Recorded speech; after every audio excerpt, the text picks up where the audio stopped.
Amani ya Mungu idumu pamoja nanyi nyote watazamaji na wasikilizaji wa Nuru Ndogo Gizani TV, popote mlipo, neema ya Mungu isiwapungukie.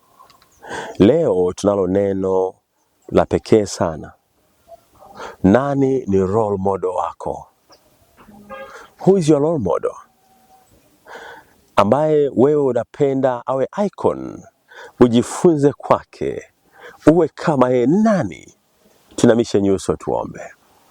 Baba mtakatifu, Mungu wa rehema, mwenye kutupenda na kutujali kuliko kawaida, jina lako lipewe sifa. Tunaomba unene nasi katika masaa haya ili tuweze kuukulia wokovu kwa jina la Yesu Kristo, amina. Watu wengi wamependa kuwa na watu ambao wanapenda wawe ndio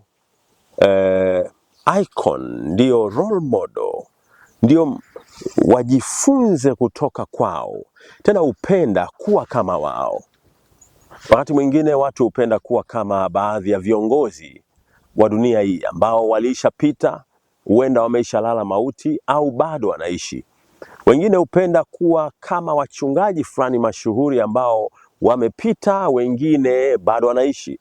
Wengine upenda kuwa watu mashuhuri kama baadhi ya majaji fulani ambao waliamua kesi ngumu kwa haki na wakaweka alama katika jamii na watu wanasema that is my role model.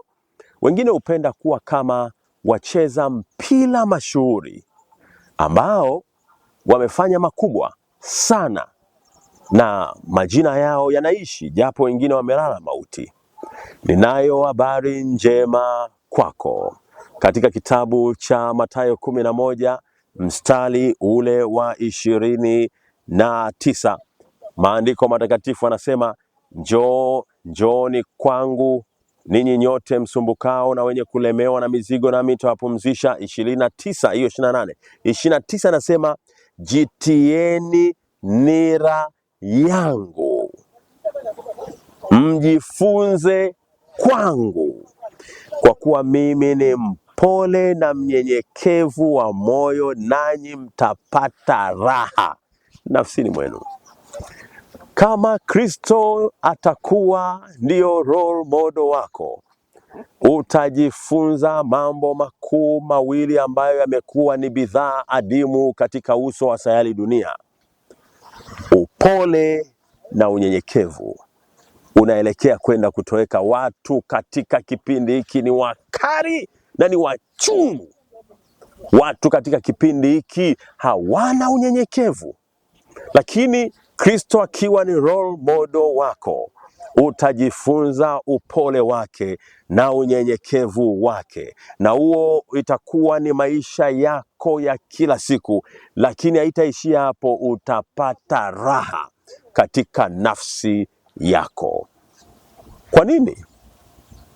Kwa wengine utajifunza, lakini hawawezi kufanya upole ukazaliwa, unyenyekevu ukazaliwa, na raha ya nafsi ikawepo. Wengine utajifunza kwao, lakini hayo unayojifunza yatakuwa ni ya muda tu. Kristo akiwa ni role model ya kwako, hayatakuwa ya muda. Upole ambao ni tabia yake, unyenyekevu ambao ni tabia yake, na raha katika nafsi yako. Utakuwa na raha katika nafsi yako, katika uwanja wa kiroho, uwanja wa kimwili, uwanja wa uchumi, uwanja wa mahusiano. Utakuwa na raha. Hii ni agizo lenye ahadi. Jifunze kwa Kristo. Upole na unyenyekevu vinazaliwa, lakini climax yake ni raha katika nafsi. Ninaomba Kristo awe role model wako, ili raha izaliwe katika uwanja wako wa maisha, kwenye sehemu zote, nyanja zote ambazo utakanyaga. Raha izaliwe nafsini mwako. Upole na unyenyekevu udumu. Kwa jina la Yesu Kristo ninakubariki mtazamaji na msikilizaji. Amen.